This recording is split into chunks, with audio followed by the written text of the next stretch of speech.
प्यारे विद्यार्थियों, मैं शुक्ला आप सबका आज की क्लास में स्वागत करता हूँ। आज हम हमारा चैप्टर फर्स्ट केमिस्ट्री का जो हम लोग लगातार पढ़ रहे हैं पिछली कक्षाओं में, उसी में आगे बढ़ेंगे। आज हमारा जो टॉपिक है ठोस अवस्था के अंतर्गत, आज हमारा जो टॉपिक है वो है ठोसों में चुंबकीय गुण। ठोसों में चुंबकीय गुण आपने पिछली कक्षाओं में पढ़ा होगा। बहुत सारे चुंबकीय गुणों के बारे में, अनुचुंबकीय, प्रतिचुंबकीय, लौह चुंबकीय, 6वीं 7वीं 8वीं 10वीं, बहुत सारे आपने जितने भी क्लास पढ़े हैं सब में आपने चुंबकीय गुणों के बारे में पढ़ा है। यहाँ पे थोड़ा सा डिफरेंट है, यहाँ पर चीजें वही है जैसे अनुचुंबकीय,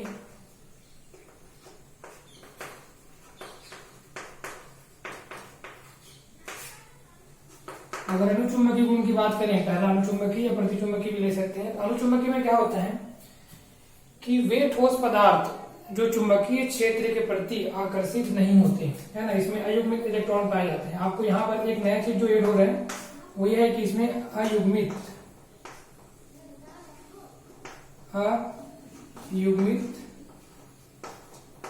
इलेक्ट्रॉन पाए जाते हैं। सपोज फॉर एग्जाम्पल ऑक्सीजन, या फिर आप ले सकते हैं आयरन, ले सकते हैं ट्रिपल+, कॉपर डबल+, है ना, आयन ले सकते हैं।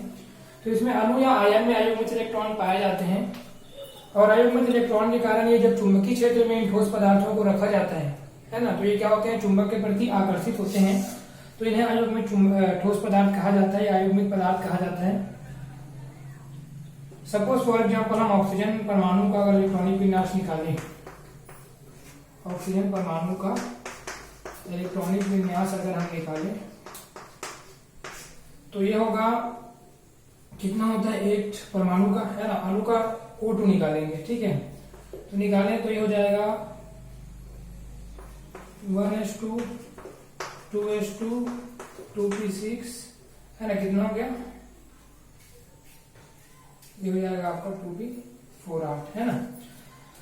तो अब इसको हम अगर उसमें बनाएंगे, मतलब युग्मन इसका अगर निकालें,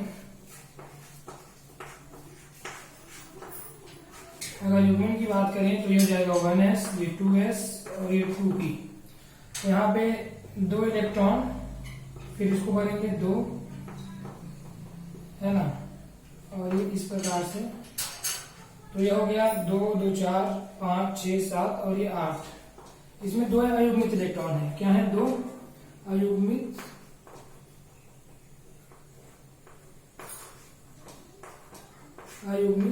इलेक्ट्रॉन, ठीक है। तो सबसे पहले हम देखते हैं परिभाषा अनुचुंबकीय ठोस पदार्थ की। तो ऐसे ठोस पदार्थ जो चुंबकीय क्षेत्र में रखे जाने पर चुंबक के प्रति आकर्षित होते हैं उन्हें अनुचुंबकीय ठोस पदार्थ कहा जाता है या अनुचुंबकीय पदार्थ कहा जाता है। और इस प्रकार के पदार्थ में अयुग्मित इलेक्ट्रॉन पाए जाते हैं। आप कोई भी एग्जांपल लेंगे, किसी भी एग्जांपल का जब इलेक्ट्रॉनिक विन्यास निकालेंगे तो आप देखेंगे कि इलेक्ट्रॉनिक विन्यास में अयुग्मित इलेक्ट्रॉन पाए जाते हैं, और अयुग्मित इलेक्ट्रॉनों के कारण ही इनमें चुंबकीय गुण क्या होता है, विद्यमान होता है या फिर पाया जाता है। तो आप इसको नोट कर सकते हैं कि परिभाषा पहले लिख लेंगे कि वह ठोस पदार्थ जिन्हें चुंबकीय क्षेत्र में रखने पर चुंबक के प्रति आकर्षित होते हैं उन्हें अनुचुंबकीय ठोस पदार्थ कहा जाता है या फिर अनुचुंबकीय पदार्थ कहा जाता है। इनमें अयुग्मित इलेक्ट्रॉन पाए जाते हैं। एग्जांपल लिखिएगा, फिर उसका एक्सप्लेनेशन कर दीजिएगा कि किस प्रकार से उसमें अयुग्मित इलेक्ट्रॉन है। अगला हमारा जो चुंबकीय गुण है वो है प्रतिचुंबकीय।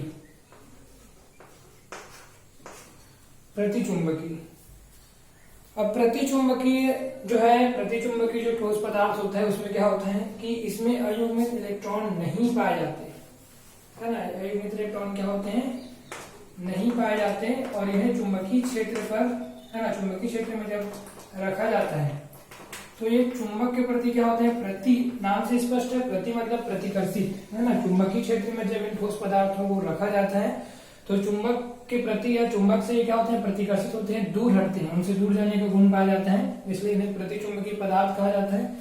और इसके एग्जाम्पल में आपका आ जाएगा वेनेडियम पेंटॉक्साइड, है ना, NaCl। तो बहुत सारे एग्जांपल हैं, मैं आपको 2 एग्जांपल बता देता हूँ, इसमें हम इसका इलेक्ट्रॉनिक विन्यास भी निकाल लेते हैं। एंड NaCl में जो सोडियम होता है वो आयन के रूप में पाया जाता है, ठीक है। तो मैं सोडियम आयन का परमाणु का इलेक्ट्रॉनिक विन्यास निकालता हूँ। यहाँ पे मैं सोडियम आयन ले लेता हूँ, है ना। सोडियम आयन, सोडियम का कितना होता है, इलेक्ट्रॉन 11, है ना। तो सोडियम का जब 11 होगा तो सोडियम आयन का कितना हो जाएगा, है ना। एक इलेक्ट्रॉन जब वो त्यागेगा तब प्लस होगा, है ना। एक इलेक्ट्रॉन जब कोई अणु या परमाणु एक इलेक्ट्रॉन त्यागता है तो वह क्या हो जाता है, प्लस चार्ज ले लेता है। तो यहाँ पर आपका हो जाएगा 2p6 और यहाँ पर ये इलेक्ट्रॉनिक विन्यास आपका एक भी अयुग्मित इलेक्ट्रॉन यहाँ पर नहीं है। सारे के सारे इलेक्ट्रॉन कैसे हैं, युग्मित हैं, ठीक है। तो प्रतिचुंबकीय का परिभाषा ऐसा हो जाएगा कि जब किसी ठोस पदार्थ को चुंबकीय क्षेत्र में रखा जाता है तो वह चुंबक के प्रति क्या होता है, प्रतिकर्षित होता है, दूर जाता है ना। इसलिए इसको प्रतिचुंबकीय कहते हैं। और इसका एग्जाम्पल बहुत सारे हैं, वेनेडियम पेंटॉक्साइड, NaCl, है ना। इसमें अयुग्मित इलेक्ट्रॉन नहीं पाए जाते। आप NaCl में Na को लेंगे, Na आयन लेंगे 10 इलेक्ट्रॉन के हिसाब से। इलेक्ट्रॉन का जो इलेक्ट्रॉनिक विन्यास जब निकालेंगे तो पता चलेगा कि इसमें कोई भी अयुग्मित इलेक्ट्रॉन नहीं है। अगला जो है वो है लौह चुंबकीय। लौह चुंबकीय और लौह चुंबकीय में क्या होता है, लौह चुंबकीय ऐसे ठोस पदार्थ होते हैं जिन्हें चुंबकीय क्षेत्र में रखने पर चुंबक के प्रति आकर्षण होते हैं और प्रबल आकर्षण होता है। इसमें अयुग्मित इलेक्ट्रॉन पाए जाते हैं। अयुग्मित क्या इलेक्ट्रॉन क्या होते हैं, पाए जाते हैं। इस प्रकार से आप इलेक्ट्रॉन की दर्शा सकते हैं, है ना। इसके एग्जांपल बहुत सारे हो सकते हैं, जैसे आयरन हो गया और आपका कोबाल्ट हो गया, निकिल हो गया। बहुत सारे जितने भी पदार्थ हैं जो कि चुंबक के प्रति आकर्षित होते हैं उन्हें हम क्या कहते हैं, लौह चुंबकीय। इसी में आपका है प्रतिलौह चुंबकीय। प्रतिलौह चुंबकीय और इसी में एक है फेरी चुंबकीय।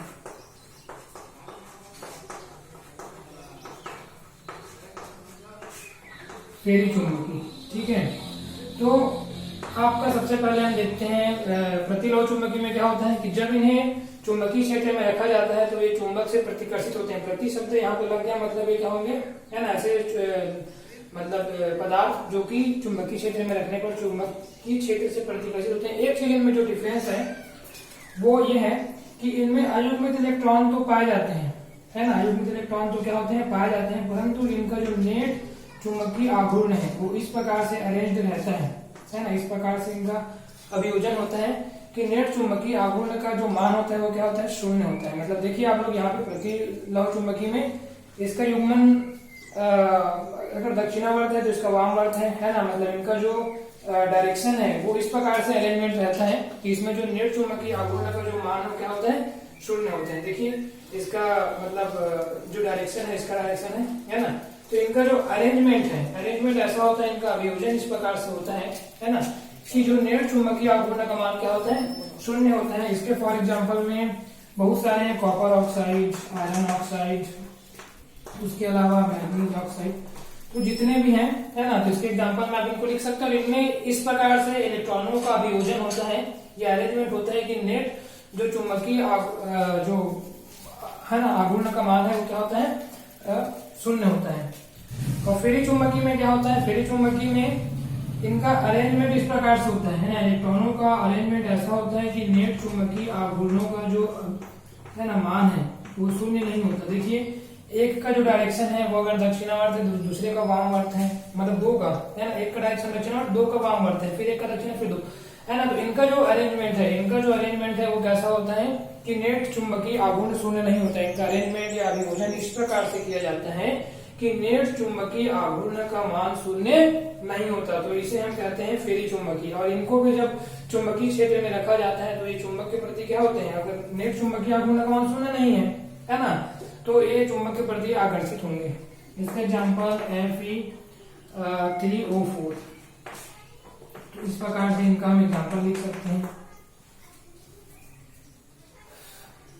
ठीक है। तो आप लोग इसको नोट भी कर सकते हैं। सबसे बेहतर तरीका यह है कि आप लोग उसको स्किप करके थोड़ा सा रोक दीजिए। रोकने के बाद आप उसको स्क्रीनशॉट ले लीजिए ताकि बाद में भी आप उसको किसी भी समय नोट कर सकें।